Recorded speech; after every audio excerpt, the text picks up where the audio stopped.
আসসালামু আলাইকুম আরহামতুল্লাহি ওবারাকাতুহু। সম্মানিত দর্শক মণ্ডলী, বাইতুল্লাহর তাওয়াফ শেষ করে শেষবারের মতো হজরে আসওয়াদকে চুম্বন দিয়ে এরপর মাকাম ইব্রাহিমের পেছনে 2 রাকাত নামাজ আদায় করার পরে জমজমের পানি পান করে প্রথম যেই কাজটা হবে এখন সাই করা। যত দ্রুত সাই করা যায় তত ভালো। নির্ধারিত সিঁড়ি বেয়ে এইভাবে সাফা পাহাড়ের এতটুকু উঁচুতে আসা, যেইখানে দাঁড়ালে সামনের দিকে তাকিয়ে বাবু সফা দিয়ে বাইতুল্লাহ শরীফকে দেখা যায়। ওই যে জুম করে আমরা দেখছি বাইতুল্লাহ শরীফকে, সামনে যদিও নির্মাণ কাজের আড়াল রয়েছে, এর ভেতর দিয়েও বাইতুল্লাহকে দেখা যাচ্ছে। তো এতটুকু উপরে উঠতে হবে। সম্মানিত দর্শক মণ্ডলী, আজকে আমরা আলোচনা করব সাফা থেকে মারওয়া, মারওয়া থেকে সাফা বিস্তারিত শিরোনামে কিভাবে সাই করতে হয় সেই ব্যাপারে আমরা আজকে আলোচনা করব। প্রথমে এই সাফা পাহাড়ে এসে দোয়া পড়তে হয়। এভাবে পড়া, আবদাউ বিমা বাদা আল্লাহু বিহি, ইন্না সফা ওয়াল মারওয়াতা মিন শাআইরিল্লাহ, ফামান হাজ্জাল বাইতা আও ইতামারা ফালা জুনাহা আলাইহি আন ইয়াতাওয়াফা বিহিমা ওয়া মান তাতাওয়া খায়রান ফা ইন্নাল্লাহা শাকিরুন আলিম। এই দোয়াটা পড়তে হয়, এই পড়াটা মুস্তাহাব।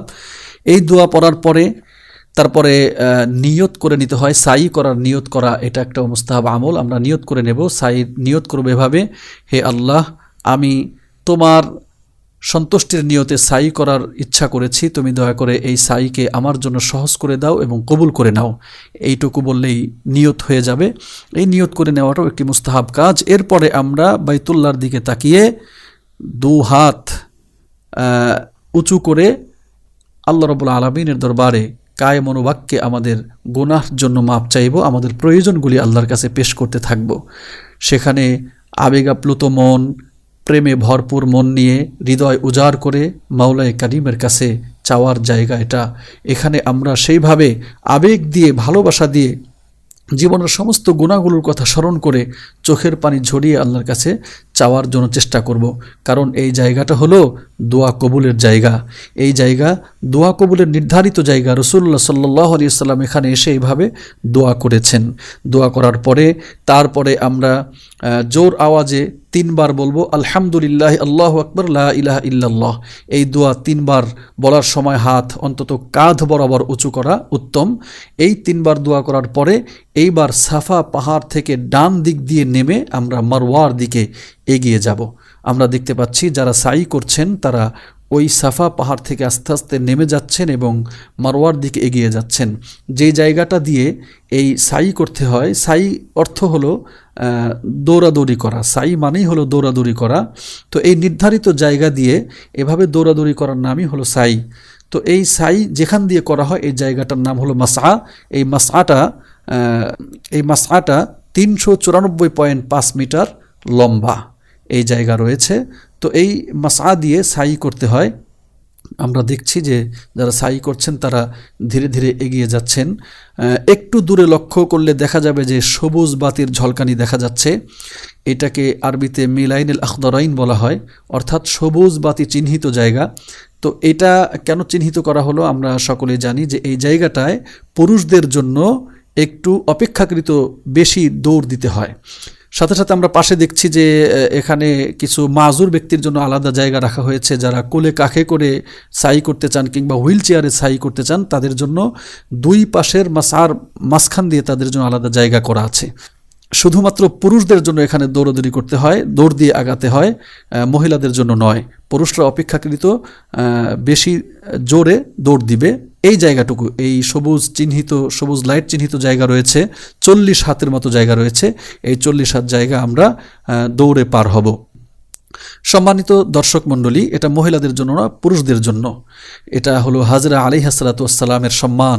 যেই দুঃখিনী মা হযরত ইসমাঈল আলাইহিস সালাতু ওয়াস সালামের জন্য পানি বা খাবার সংগ্রহ করতে গিয়ে সাফা পাহাড়ে উঠে খাবার খুঁজছিলেন কিংবা কোনো মানুষকে খুঁজছিলেন বা পানি খুঁজছিলেন, কোনোটাই পাচ্ছিলেন না, তখন তিনি দৌড় দিয়েছিলেন মারওয়ার দিকে। মারওয়া পাহাড়ে উঠেও এরকম তিনি খুঁজছিলেন কোনো খাবার, পানি বা কোনো ব্যক্তিকে, কিন্তু কাউকে তিনি পাচ্ছিলেন না। তো সাফা থেকেও ইসমাইলকে বাইতুল্লাহ দেখা যেত, মারওয়া থেকেও ইসমাইলকে বাইতুল্লাহ দেখা যেত, কিন্তু মাঝখানে যখন এই দৌড় দিতেন এই জায়গাটা আড়াল হয়ে যেত আর ইসমাইলকে দেখতে পেতেন না। এই জন্য হাজরা আলাইহিস সালাতু ওয়াস সালাম সন্তানের জন্য ভীত সন্ত্রস্ত হয়ে এই জায়গাটায় দৌড় দিতেন। তারই অনুকরণে এখন আল্লাহ রাব্বুল আলামিন এটাকেই স্মৃতি হিসেবে তার সম্মানার্থে পুরুষদেরকে এটা দৌড় দেওয়ার জন্য নির্দেশ দিয়েছেন, আর মহিলাদেরকে এই দৌড় দেওয়া মওকুফ করে দিয়েছেন, তারা স্বাভাবিক গতিতে যাবে। এখান থেকে বোঝা যায় মহিলাদের কত সম্মান। ওই যে আমরা দেখতে পেলাম যে ওই পাশ দিয়ে মারওয়া থেকে সাফার দিকে আসছে, আর এই পাশ দিয়ে সাফা থেকে মারওয়ার দিকে যাচ্ছে, আর মাঝখান দিয়ে হলো সেই মাজুর যারা হুইল চেয়ার কিংবা অন্য কোনো বাহনে কিংবা কাঁধে করে যারা সাই করতে চান তাদের জন্য মাঝখানে জায়গা রেখে দেওয়া হয়েছে।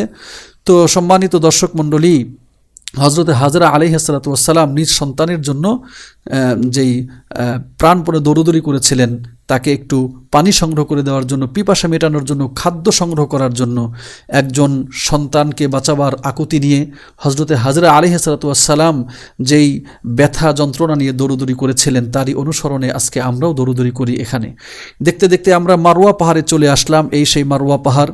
মারওয়া এটা স্ত্রীবাচক একটি শব্দ। এক বর্ণনা রয়েছে হজরতে হাওয়া আলাইহিস সালাতু ওয়াস সালাম এই মারওয়া পাহাড়ে অবস্থান নিয়েছিলেন। হাওয়া আলাইহিস সালাতু ওয়াস সালাম যেহেতু মহিলা, এজন্য এই পাহাড়কেও স্ত্রীবাচক শব্দ দিয়ে বলা হয় মারওয়া। মারওয়া শব্দের অর্থ হলো ধবধবে সাদা পাথর, আর সফা হলো পুরুষবাচক শব্দ, যেই সাফা পাহাড়ে হজরতে আদম আলাইহিস সালাতু ওয়াস সালাম অবস্থান নিয়েছিলেন। এই জন্য ওই পাহাড়টা পুরুষ শব্দ দিয়েই নামকরণ করা হয়েছে বলে বর্ণনা রয়েছে। আর তাছাড়া হজরত আদম আলাইহিস সালামের লকব ছিল সফিউল্লাহ বা সফি, সেই সফি থেকে সাফা। সাফা মানেও হলো পরিষ্কার পাথর। যেহেতু সাফা পাহাড়টা সবসময় পরিষ্কার তকতকে থাকতো, এই জন্য ওটাকে সাফা বলা হয়। তো এই মারওয়া পাহাড়ে এসেও বাইতুল্লাহমুখী হয়ে, কিবলামুখী হয়ে দোয়া করার বিধান রয়েছে, এবং এখানে এসেও আলহামদুলিল্লাহ, আল্লাহু আকবার, লা ইলাহা ইল্লাল্লাহ 3 বার জোর আওয়াজে বলা, এরপরে বাইতুল্লাহমুখী হয়ে দোয়া করা, এরপরে আবার সাফার দিকে যাত্রা শুরু করা। আমরা দেখতে পাচ্ছি যারা সাই করছেন তারা সাফার দিকে রওনা হয়ে গেছেন। আশেপাশে অনেক নিদর্শনাবলী আছে, অনেক স্মৃতি বিজড়িত জায়গাগুলি রয়েছে। যেহেতু সংক্ষিপ্ত আলোচনা, এই জন্য আমরা সেগুলো সম্পর্কে এখন আলোচনা নাই করলাম। আমরা দেখতে পাচ্ছি সাফার দিকে এগিয়ে যাচ্ছেন আমাদের সাইকারীরা। এভাবেই সামনে অগ্রসর হতে হয়। আর এই কথাটা খেয়াল রাখা যে ইসলামে মা জাতির কত সম্মান রয়েছে, মাতৃজাতির কত সম্মান রয়েছে। যে দক্ষিণী মা হাজরা আলাইহিস সালাতু ওয়াস সালাম ইসমাইলকে বাঁচাবার জন্য চেষ্টা করেছিলেন, ফিকির করেছিলেন, তার প্রতি সম্মান শ্রদ্ধা দেখিয়েই কিন্তু আজও পর্যন্ত এই আমলটাকে আল্লাহ রাব্বুল আলামিন আমাদের বিধানের মধ্যে সংযুক্ত করে দিয়েছেন। যদি কেউ সাই না করে তাহলে তার হজ পূর্ণ হবে না। অনিচ্ছাকৃতভাবে যদি সাই পরিত্যাগ করা হয় তার জরিমানা স্বরূপ দম দিতে হবে, বাইতুল্লাহর সীমানার ভেতরে তাকে খাসি বা উট জবাই করতে হবে। তো এই বিধান দিয়েছেন, যারা উমরা করবে, হজ করবে, তাদের জন্য অবশ্যই সাই করতে হবে। আল্লাহ রাব্বুল আলামিন কোরআনে কারিমে বলে দিয়েছেন, সাফা মারওয়া সাই করতে তোমাদের কোনো অসুবিধা নাই। এই সাফা মারওয়া একটি ঐতিহাসিক জায়গা। তো এইভাবে আবার মারওয়া থেকে সাফায় যাওয়ার সময় দেখা যাবে সেই সবুজ বাতি চিহ্নিত জায়গা, সেই সবুজ বাতি চিহ্নিত জায়গা এসে আমরা আবার সেইভাবে দৌড় দিব। এখানে এই দৌড়ের সময় একটা দোয়া রয়েছে, মুস্তাহাব দোয়া, যদি আমাদের জানা থাকে পড়লে ভালো হবে। সেই দোয়াটা মুসান্নাফ ইবনে আবি শায়বার মধ্যে এসেছে, রব্বিগফির ওয়ারহাম আনতাল আহাজ্জুল আকরাম। অর্থ, হে আমার রব, তুমি ক্ষমা করো এবং রহমত দান করো, তুমি তো সবচেয়ে বেশি মর্যাদাশালী, সবচেয়ে বড় মেহেরবান। এই দোয়া করে আল্লাহকে খুশি করার চেষ্টা করা, আল্লাহর কাছ থেকে ক্ষমা নেয়ার একটা চেষ্টা তো আমাদের অবশ্যই থাকবে। আর এর জন্যই তো আসলে হজে আসা, এর জন্যই তো সাই করা, যাতে করে আল্লাহ আমাদেরকে একেবারে সমস্ত গুনাহগুলি মাফ করে দেন। এইভাবে দেখতে দেখতে আবার আমরা বিভিন্ন বিষয় আল্লাহর কাছে বলতে বলতে, স্মরণে রাখতে রাখতে, আল্লাহর ভক্তি, শ্রদ্ধা, ভালোবাসা, মোহাব্বত স্মরণে রেখে এরপরে আমরা চলে আসব এই সাফা পাহাড়ে। তো যখন সাফা থেকে মারওয়ায় গেলাম, একবার চক্কর হয়ে গেল, আবার মারওয়া থেকে সাফায় আসলাম, দ্বিতীয়বার হয়ে গেল, আবার মারওয়ায় যাব, তৃতীয়বার হয়ে যাবে, মারওয়া থেকে আবার সাফায় আসবো, চতুর্থবার হয়ে যাবে। এভাবে সপ্তমবার মারওয়ায় গিয়ে আমার 7 চক্কর সমাপ্ত হবে।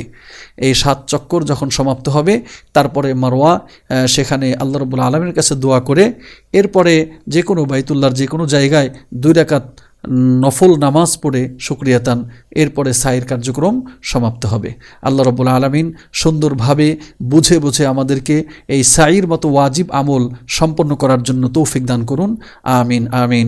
আসসালামু আলাইকুম ওয়া রাহমাতুল্লাহি ওয়া বারাকাতুহু।